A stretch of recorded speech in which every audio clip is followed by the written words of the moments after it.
গোবরা গ্রামে RND2 গ্রাম পঞ্চায়েত আরামবাগ থানার অন্তর্গত। আমার বাঁদিকেই আছে মুন্ডেশ্বরী শাখা নদী।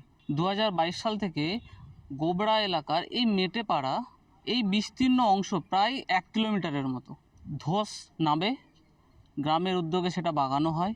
আবার ধস নামে, বারংবার ধস নামতে থাকে। এখানকার স্থানীয় মানুষরা পঞ্চায়েতে জানায়, বিডিওতে জানিয়েছে, SDOকে জানিয়েছে, ইরিগেশন দপ্তরেও জানিয়েছে বলে আমাদের অভিযোগ করলেন। বললেন দপ্তরে দপ্তরে ঘুরেছি, কাজ হয়নি একটুকুও। কিন্তু আমাদের দিকে যদি মুখ তুলে তাকাই তবে আমরা সুখে শান্তিতে নিশ্চিন্তে থাকতে পারব। এখন দেখার কবে হবে এই নদী ভাঙন রোখার কাজ। পরিস্থিতি তো খুবই খারাপ। দেখুন না, এমন হয়ে গেছে, আমি তো এখান থেকে বাইক নিয়ে পড়ে গিয়ে নিজের হাতটা ভেঙে ফেলেছি। আর এই রাস্তাটায় ধরুন দিনে প্রচুর লোকের যাতায়াত হয়। এই শুধু এই রাস্তাটা খারাপ হয়ে যাওয়ার জন্য এখানে থেকে কেউ যেতেও পারছে না। আর সমস্ত কিছু সার বলুন, বীজ বলুন, চাষের জন্য যা কিছুই তুলতে হচ্ছে খরচ দিয়ে অন্য জায়গা দিয়ে ঘুরিয়ে বীজকে আনতে হচ্ছে।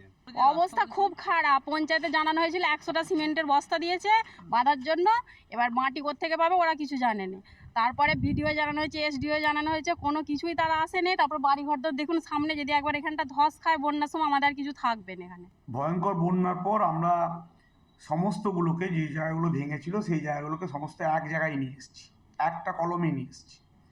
সেই টোটালটা 36টা জায়গা দেওয়া আছে, তার মধ্যে গোবরাও আছে। এসেছিলেন উবিদপুরে, কাবিলপুর, উবিদপুর, কেদারপুরে এসেছিলেন। বহু জমি হয় বালি পড়ে গেছে, না হলে গর্ত হয়ে গিয়ে পুকুর হয়ে গেছে।